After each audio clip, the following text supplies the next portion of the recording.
Get to the tape. Let's dive into the tape. Mike Rupp with a Yager-like salute. Roll the tape. Rupp with a shot. He's gone. 2 goals for Mike Rupp. Look at him go. Tape to tape. Let's diggity dive right into the tape. All right, one of the big games last night, big win for the Colorado Avalanche.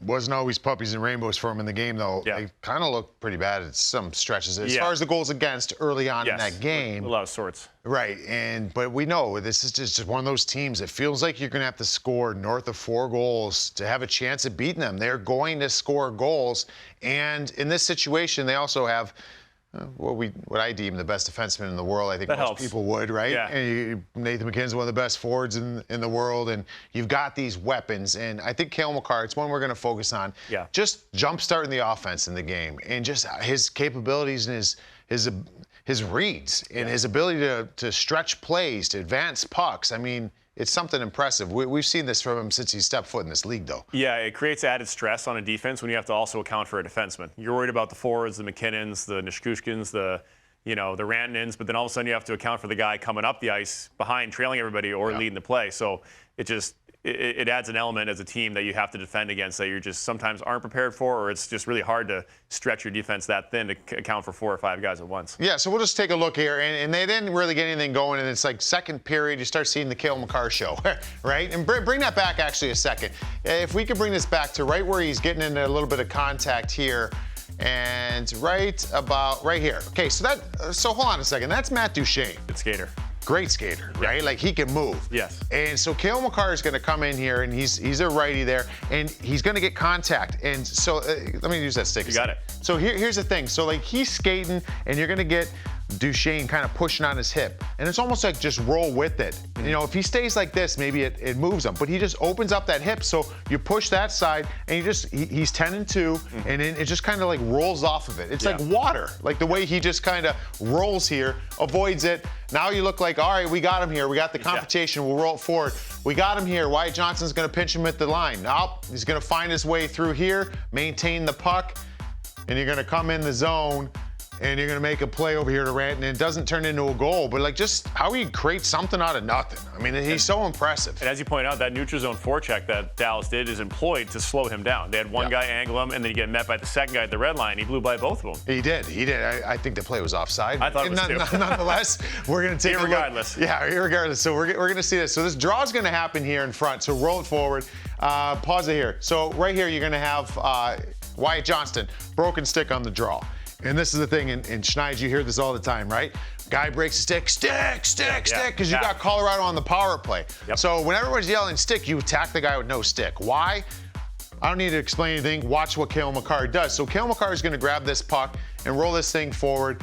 He's going to grab it here. He's going to walk across, and he wants this puck back. And he knows, pause it here. Can you give me a line between him and Wyatt Johnston, please? He knows this. He's seen it the whole time.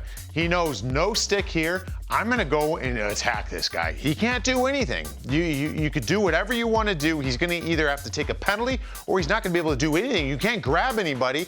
So Cale Makar comes in here, actually fans on the puck, but it's fine because he can still hang with it because he's that close. Look how elusive he is. Just kind of shakes, gets a shot. The rebound comes. He just taps it over here to Val Nichushkin. It's just like, you know what I mean? Like his recognition of just attacking that guy. He's a smart player. He's got all the skill in the world. I love this play by him. Yeah, I mean, he's one of the few guys in the league who he can do that kind of stuff. He can make the play. He can follow it up to the net. He can just create offense on his own like this as a defenseman, which is pretty impressive. And I like that little play right there, where he sees the rebound spit out, and he just gives a little tap. He's like, if I keep this moving, I know I got Nichushkin on the back door here. So again, just a nothing shot. He's not trying to score here. Maybe he is, but he's more just trying to create a rebound, which he does.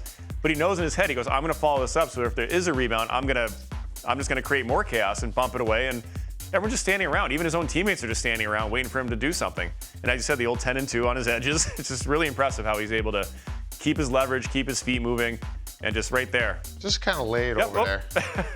And then Chuskin, what he's got 7 goals, 8 goals. What is he at now? I think he's at 8 now and 6. It's incredible what he's done. Here's another one here, another power play. and this one's going to make it 3-2, and it's just going to look like a simple play there, a shot. But bring it back to the top here. Schneid's, give me a line because, pause it here. So Nichushkin has the puck down here. You can see his nameplate, name label, and just off the screen here, right at the blue line is Makar. Pause it here. He's going to move downhill, and I want, you always want the routes on the power play. You know, whether a lot of times you see it with the flankers, like when you come up high, don't just come up high so you can pass me the puck and stay still. Start heading downhill. So, like, for example, right at the top here, if Cale Makar is standing there and just standing there, Nichushkin's going to move this puck to him. Now you can have everybody adapt and come out. You're not really putting the defenders in a tough spot, but when you're skating downhill at them, now all of a sudden it freezes them. What are they going to do in this situation? Roll this forward. He's going to get some motion. Look at this. Right now where he goes to shoot this puck, that's about 12 feet, you know, closer, that he's gotten closer, which improves his scoring chances immensely. I just love his movement when he does not have the puck. And I think we'll pause it here real quick. I agree with you, the downhill part. As a goalie, if a guy's skating at you and then releases it, the puck's already moving 5 or 10 miles an hour towards you on the player's stick, and then he shoots it and adds that speed to it. So whenever a guy's skating at you, it's much harder than if a guy's just standing still, wristing pucks through. So it adds speed to the shot, and as you said, it changes the angle because he's actually closing the gap on you by about 10 feet before he shoots it. So it does get on you in a hurry as a goalie. And by doing that, he makes everybody freeze here too, right? No one's going to go close that gap. And this is what Jake Ottinger's looking like, Schneid. Yeah, I want to point this out, the deceptiveness of Makar, because as you can see, he's wide here, so he's pretty leveraged. He's wide right now because he can't really go either way. He's got to pick a side at this point. He sees Makar, you know, coming right there. Like, that's where he's looking. He's looking short side. He's like, all right, he's curling it in.